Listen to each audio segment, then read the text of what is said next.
A square shaped coil of area 70 centimeter square having 600 turn rotates in a magnetic field of 0.4 Weber per meter square about an axis which is parallel to one of the sides of the coil and perpendicular to the direction of field. If the coil completes 500 revolutions in a minute, the instantaneous EMF when the plane of coil is inclined at 60 degree with the field will be. Summary क्या है कि एक coil है, magnetic field में वो rotate कर रही है। हमें बताना है कि इंस्टेंटेनियस ईएमएफ कितना होगा। कौन से इंस्टेंट पर बताना है ये नहीं बताया है, but at that instant angle कितना है ये बताया है। किस चीज़ का एंगल? कॉइल का जो प्लेन है उसका angle from the field. Diagram बना लेते हैं, थोड़ा मुश्किल है डायग्राम बनाना, लेकिन बिना डायग्राम के हो नहीं पाएगा। सबसे पहले स्क्वायर शेप्ड जो कॉइल है उसे बना लीजिए। ये स्क्वायर शेप्ड कॉइल हो गई। इसका एरिया गिवन है, ये है 70 सेंटीमीटर स्क्वायर, ठीक है। और ये आपकी जो कॉइल है ये मैग्नेटिक फील्ड में रखी हुई है। ये मैग्नेटिक फील्ड बनाई जा रही है। मैग्नेटिक फील्ड की जो वैल्यू है क्वेश्चन में गिवन है, कितनी है ये? 0.4 वेबर पर मीटर स्क्वायर। और ये कॉइल जो है रोटेट कर रही है। किस प्रकार से रोटेट कर रही है? इस प्रकार से रोटेट कर रही है कि उसकी जो एक्सिस ऑफ रोटेशन है वो इनमें से किसी एक साइड के पैरेलल है। ए बी या बी सी या सी डी या डी ए, कोई भी एक मान लीजिए। जो स्टैंडर्ड हम लोग कहानी पढ़ते हैं हम वही मान लेते हैं। सपोज़ ए डी जो है ये इटसेल्फ एक्सिस ऑफ रोटेशन है।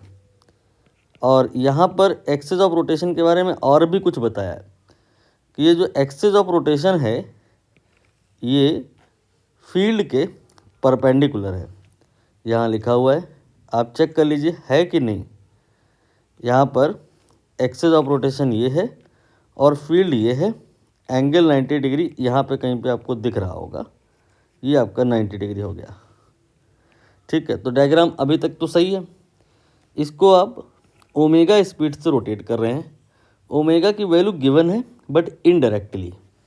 ये देखिए 500 रिवोल्यूशन इन अ मिनट, तो ओमेगा कितना हो गया?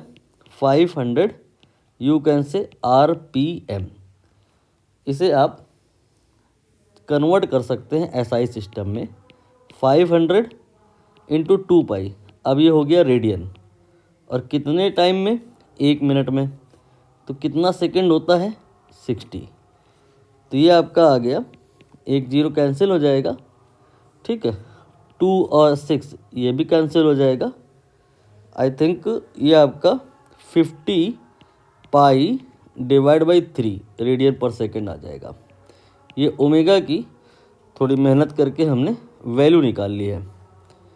तो ओमेगा इनडायरेक्टली गिवन था, जिसको हमने अब SI सिस्टम में कैलकुलेट कर लिया है। जब आप इसको रोटेट करेंगे what will happen? Present time में अगर आप देखें तो जितना भी फील्ड लाइन है वो सब कॉइल के पैरेलल है, इसलिए अभी तो कोई भी फ्लक्स इसके थ्रू लिंक नहीं हो रहा है। बट कभी ना कभी ऐसा होगा बिकॉज ऑफ रोटेशन कि कॉइल मैग्नेटिक फील्ड से कुछ एंगल बना लेगी। यहाँ पर आप देखिए जो बी पॉइंट है वो रोटेट करके बी डैश पे चला गया है, लाइक दिस। ये आ गया बी डैश पे। तो जो ये एंगल है क्वेश्चन में बताया गया है 60 डिग्री है। एक बार फिर से काउंटर वेरीफाई करिए। Plane of the coil, plane का नॉर्मल नहीं, दो बातें होती हैं, सावधानी रखा करिए। प्लेन ऑफ द कॉइल वो 60 डिग्री का एंगल बना रहा है, प्लेन का नॉर्मल 30 बनाएगा। यहाँ पर प्लेन ऑफ द कॉइल ये है ABCD और रोटेट करने के बाद हो जाएगा AB डैश, यहाँ पीछे हिडन है C डैश एंड D। तो जो ये AB dash C dash D है ना, ये फील्ड से 60 डिग्री एंगल बना रहा है। शुरुआत में कोई एंगल नहीं बना रहा था, बट बाद में ये 60 डिग्री बनाने लगा है।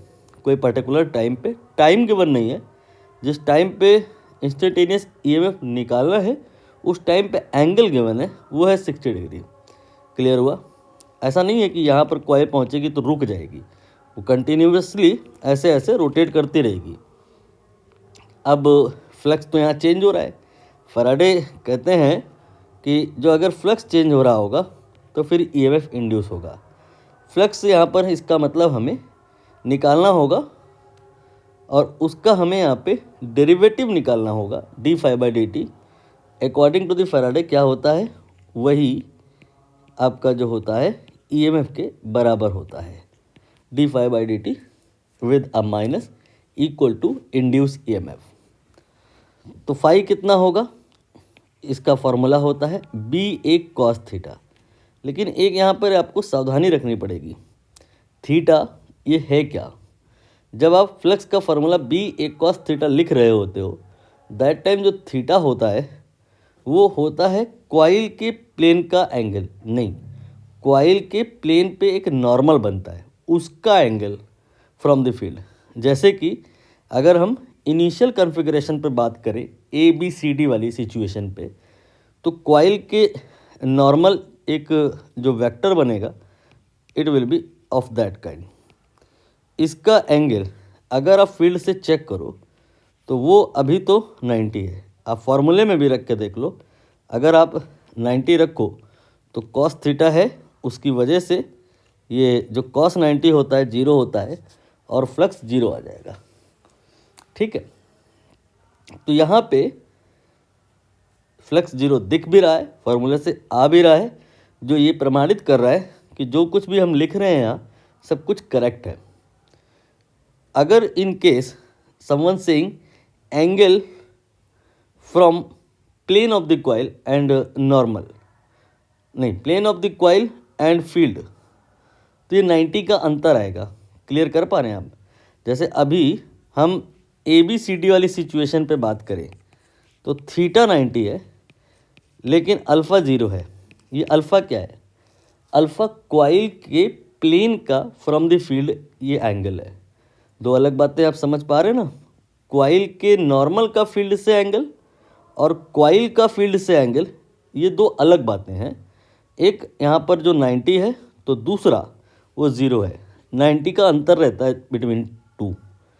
मतलब जो अगर हम बात करें A B dash C dash D वाली सिचुएशन पे 60 डिग्री कॉइल के रोटेट कर जाने के बाद, तो थीटा यहाँ पे कितना हो जाएगा, थीटा 90 अभी एंगल बना रहा है, ये जो नॉर्मल है ये आपका इस तरह से रोटेट कर जाएगा।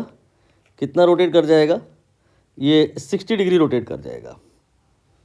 ठीक है, तो आपका यहाँ पे जो थीटा हो जाएगा 60 डिग्री रोटेट कर जाने के बाद, आप समझ पा रहे हैं 90 में 60 कम हो जाएगा, ये 30 हो जाएगा। अल्फ़ा अगर कहा जाए तो वो 60 होगा। अल्फ़ा क्या था, कॉइल का फील्ड से एंगल। ये आपका कॉइल है, कॉइल का प्लेन फील्ड से 60 डिग्री रोटेटेड है, सो alpha will be 60 and theta will be 30। ये क्रूशियल बात थी, आई होप आप अंतर कर पा रहे होंगे। ठीक है, इस फॉर्मूले में यहाँ पर अल्फ़ा नहीं है, यहाँ पे थीटा है। नाउ हम यहाँ पर देख रहे हैं कि थीटा तो बदल रहा है, तो थीटा जो अगर बदलेगा तो उसी की वजह से फ्लक्स भी बदलेगा और उसी की वजह से ईएमएफ भी इंड्यूस होगा। कितना होगा, इसके लिए इस इक्वेशन को डिफरेंशिएट कर दीजिए, D phi by D T, ये आएगा बी ए, ये लोग तो कांस्टेंट है, कॉस थीटा चेंज करेगा तो इसका डिफरेंशिएशन करेंगे, ये आएगा माइनस साइन थीटा और थीटा का भी डिफरेंशिएशन करेंगे, वो हो जाएगा D theta by D T. यहाँ से D phi by D T कितना आएगा, that will be minus B A और D theta by D T जो होगा ये ओमेगा हो जाएगा, देन साइन थीटा, और इसकी वैल्यू आप रख देंगे फैराडे का जो फॉर्मूला है उसमें। तो जो ई का वैल्यू आएगा 2 बार माइनस हो गया है तो अब ये प्लस हो जाएगा B A omega sine theta. जो अगर एक नंबर ऑफ टर्न है यहाँ पे एक ही मैंने बनाया है तो फॉर्मूला यही होगा, बट अगर number of turns are suppose n, then what will be the E. इतना ही कहानी 2 बार होगी, 3 बार होगी, जितने नंबर ऑफ टर्न होंगे उतनी बार होगी। तो you can say multiplied by N B A omega sine theta. ये हमने फॉर्मूला रेडी कर दिया है आपके प्रश्न के लिए।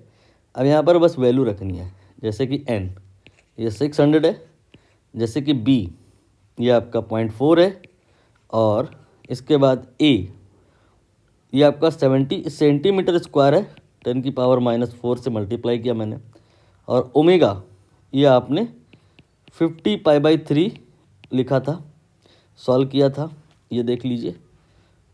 तो n हो गया, b हो गया, ये a हो गया, और ये ओमेगा हो गया। इसके बाद साइन थीटा मैंने स्ट्रॉन्ग रीजनिंग लेके समझ पाए कि 60 नहीं लेना है, 30 लेना है, तो ये हो गया साइन 30। अब यहाँ पर सिंप्लीफिकेशन है, 60 600, दो ये जो जीरो है ना इनको आप यहाँ से हटाओ, और इसके बाद एक ये वाला जीरो और एक ये वाला, टोटल 4 जीरो हो गए। 10⁻⁻⁴ से इनको कैंसिल कर दो, तो अब आपको मिलेगा यहाँ से ओनली 6, यहाँ से 0.4, और यहाँ से 7, और यहाँ से 5, और पाई का वैल्यू 22/7, एंड डिवाइड में 3 भी रहेगा, और साइन 30 हो जाएगा 1/2। ठीक है, 7 7 7 ये कैंसिल हो गया। ठीक है, और अब ये आपका जो 5 है और ये जो 0.4 है दोनों को मल्टीप्लाई कर लो, ये हो जाएगा 2, और ये इस 2 से कैंसिल हो गया। अब आपको यहाँ पर 3 देख लेना है कि जो है ये इस 6 को कैंसिल करेगा, ओनली 2 आ जाएगा। तो 2 × 22 फाइनली बच पा रहा है, तो मल्टीप्लाई किया तो 44 आ गया। यही आंसर है, 44 वोल्ट।